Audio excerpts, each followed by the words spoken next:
अस्सलाम वालेकुम दोस्तों, चलिए हम बनाएंगे आज चिकन तंदूरी शावरमा की रेसिपी। तो हम बनाएंगे आज मेरी स्टाइल में, मैं आपको किस तरह से बनाती हूँ बताऊँगी। तो चलिए चलते रेसिपी की तरफ। दोस्तों, ये बहुत ही मज़ेदार और टेस्टी बनकर रेडी होती है। तो यहाँ पर हम किस तरह से इसे रेडी करेंगे आपको बताती हूँ। मैंने 250 ग्राम बोनलेस चिकन ली हूँ। इसे मैंने बारीक बारीक टुकड़े की थी इसके, और अच्छे से इसे मैंने धोकर इसका पानी एक्स्ट्रा निकलने के लिए रखी थी। अब ये रेडी हो चुका है। इसे हम एक बाउल में डाल देंगे। इसके अंदर 1 चम्मच अदरक लहसुन का पेस्ट डालेंगे। 1 चम्मच में डालूंगी हरी मिर्च तीखी सी दरदरी कुटी हुई। 2 चम्मच जितना इसमें हम दही डाल देंगे, और इसके अंदर डालूंगी मैं आधा चम्मच काली मिर्च पाउडर, आधा चम्मच चाट मसाला,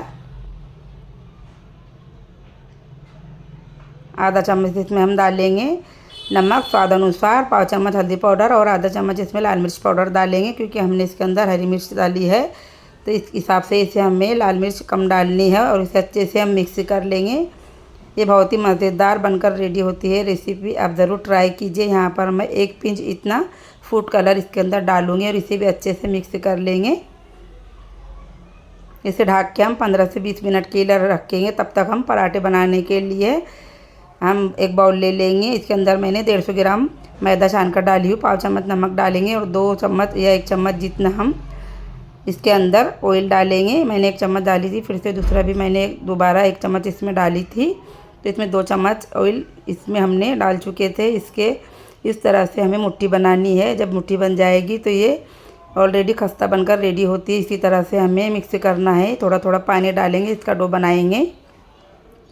इसे भी 10 मिनट के लिए ढक कर रखेंगे। तब तक हम चिकन रेडी कर लेते हैं। जो हमने चिकन तंदूरी बनाने के लिए हम फ्राई पैन रखेंगे, और इसके अंदर 2 से 3 चम्मच ऑयल डालकर इसे गर्म कर लेंगे, और इसके अंदर फिर हम इसे डाल देंगे। ये छोटे छोटे पीस बनाकर मैंने रखी थी, तो ये जल्द से जल्द गल जाएंगे। इसे 8 से 10 मिनट के अंदर ये बनकर रेडी हो जाएगी। तो हमें इसके अंदर इसे डाल देना है, और इसके अंदर मैं आधा कप जितना पानी डालूंगी, और इसे अच्छे से हम मिक्स कर लेंगे। और इसी पानी में और दही के जो पानी में इसे हम पकाकर रेडी कर लेंगे। तो यहाँ पर इसे हम ढककर 5 से 7 मिनट के लिए छोड़ देंगे। इसे लो फ्लेम पर हम रखेंगे। तो देखिए दोस्तों, ये अच्छे से पक चुका है। इसे मैंने एक दफ़ा खोलकर इसे अच्छे से हिलाकर चम्मच की मदद से मिक्स की थी। इसके अंदर हम आप तंदूरी फ्लेवर लाने के लिए एक छोटी कटोरी रखेंगे, और इसके अंदर हमने कोयले को अच्छे से गर्म कर लिया है। इसके अंदर डाल देंगे, और देसी घी इसके अंदर हम 1 चम्मच जितना डालेंगे, और इसे हम ढककर इसे तंदूरी वाला फ्लेवर दे देंगे। बहुत ही मज़ेदार बनकर और टेस्टी बनकर रेडी हुई थी, और इसमें फ्लेवर बहुत ही मस्त आ रहा था। इसी तरह से आप भी ट्राई कीजिए। यहाँ पर हम तवा गैस के ऊपर रखेंगे गरम करने के लिए, और देखिए ये डो भी अच्छे से सॉफ्ट हो चुका है। इसके हम पेड़े बनाएंगे। इसमें 3 या 4 जितने बनेंगे उतने बनाएंगे। तो यहाँ पर मैं 4 बनाकर रेडी कर लूँगी। इसमें 4 पेड़े बने हैं। अब शावरमा जितना बनेगा इतना हम बनाएंगे। तो यहाँ पर मैंने शावरमा 3 ही बनाई थी। इस तरह से हम इसे बेल लेंगे। अच्छे से हमें इसमें पतला सा बेल लेना है।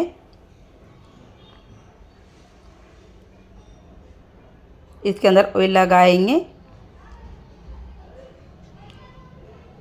और इसे हम पिज़्ज़ा कटर की मदद से इस तरह से हम इसके लच्छे बनाएंगे। आप चाहे तो चाकू की मदद से भी बना सकते हो। इससे बहुत ही मज़ेदार और अच्छे से ये जल्द से जल्द बन जाते हैं लच्छे। इसी तरह से हम बना सकते हो। तो पिज़्ज़ा कटर से बहुत आसान तरीके से ये बन जाता है। इसके ऊपर से हम सूखा मैदा लगाएंगे, इस तरह से इसे रोल करेंगे।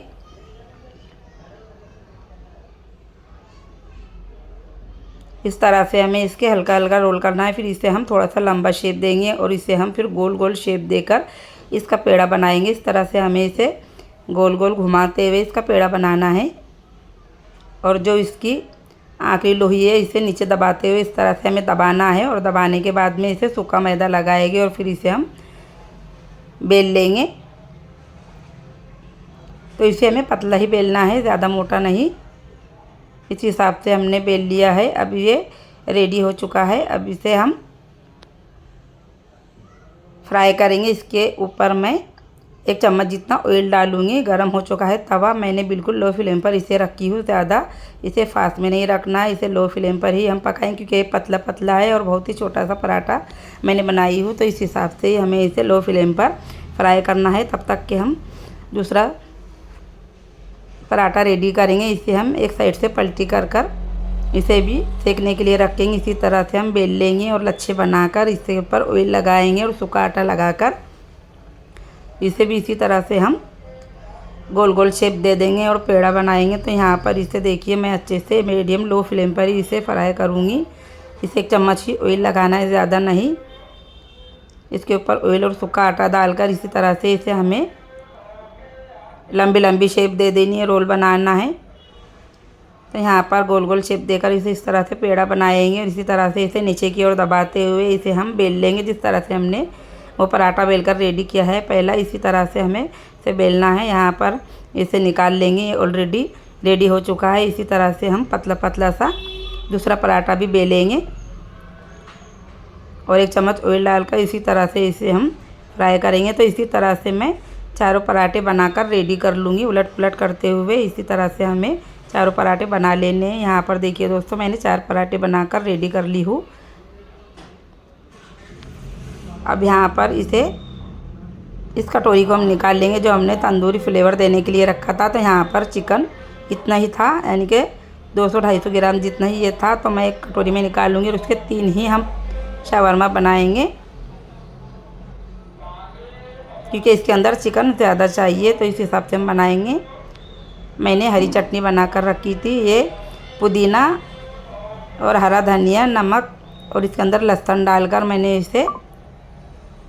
इसका पेस्ट बनाई हूँ और चटनी रेडी की हूँ। इसके अंदर बर्फ़ के टुकड़े डालकर इसे पीसना, तो इसका कलर अच्छा आता है। यहाँ पर हम प्याज के लच्छे बनाएंगे, रिंग बनाएंगे और इसके हम अच्छे से इसका मसालेदार इसे रेडी कर लेंगे। यहाँ पर 1 चम्मच में हरी चटनी और पाव चम्मच जितना मैं इसके अंदर चाट मसाला और लाल मिर्च पाउडर पाव चम्मच डालूँगी और हल्दी भी इसके अंदर डालेंगे पाव चम्मच जितनी, और इसे अच्छे से हम मिक्स कर लेंगे।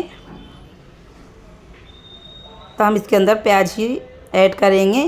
तो यहाँ पर प्याज के लच्छे इसके अंदर हम डालेंगे इस तरह से, और इसके ऊपर हम डालेंगे तंदूरी बोटी जो मैंने बनाकर रेडी की हुई। बहुत ही टेस्टी और बहुत ही खुशबू आ रही थी और बहुत ही ये मज़ेदार बनकर रेडी हुई थी। इसी तरह से आप भी ज़रूर ट्राई कीजिए दोस्तों। तो यहाँ पर हम इसमें इस तरह से बीचों बीच इसके डाल देंगे। फिर मैंने मेयोनीज़ इस तरह से 2 चम्मच पानी डालकर फेंट कर रखी थी, इसके ऊपर से हम डालेंगे।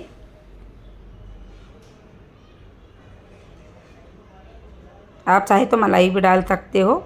मैं यहाँ पर मेयोनीज़ डालूँगी और इसे इस तरह से डालने के बाद में इसे हम शावरमा का शेप दे देंगे। दोनों तरफ से इसे इस तरह से दबाते हुए हम एक काड़ी इसके अंदर खोस देंगे ताकि ये खुल ना पाए। तो इस तरह से हम इसे सेट कर लेंगे। इसके अंदर मैं पेपर नहीं लगाऊंगी, इसी तरह से बनाएंगे क्योंकि हमारा खाने का वक्त हो चुका है। तो हम रेडी है, इसलिए इसे हम इसी तरह से बनाकर सर्व कर लेंगे। तो यहाँ पर दूसरा भी शावरमा बनाएंगे। इसी तरह से चिकन रखेंगे, मेयोनीज़ रखेंगे और इसी तरह से मैं शेप दे दूँगी। इसके अंदर चिकन ज़्यादा चाहिए, जितना हम चिकन डालेंगे उतना ये टेस्टी लगता है। इसी तरह से मेयोनीज़ डालकर इसे अच्छे से इसका रोल बनाएंगे। यहाँ पर हम बटर पेपर पर इसे नहीं रोल बनाएंगे, हम इसी तरह से इसे सर्व करेंगे। तो यहाँ पर देखिए दोस्तों, इसी तरह से मैंने बनाकर रेडी कर ली हूँ। ये बहुत ही आसान तरीके से बनकर रेडी होता है और ये लच्छा पराठा है तो ये बहुत ही क्रिस्पी बनता है और बहुत ही मज़ेदार और टेस्टी भी बनता है। और तंदूरी इसमें डालो तो क्या ही कहना। तो इसी तरह से हम बनाएंगे। तो यहाँ पर मैंने 3 बनाई हूँ, 4 नहीं बनाई हूँ। यहाँ पर 3 बनाकर मैंने रेडी कर ली हूँ। 250 ग्राम जितने चिकन में मैंने इसके अंदर अच्छे से बनाकर रेडी कर ली थी। तो मुझे दुआओं में याद रख के अल्लाह हाफिज़।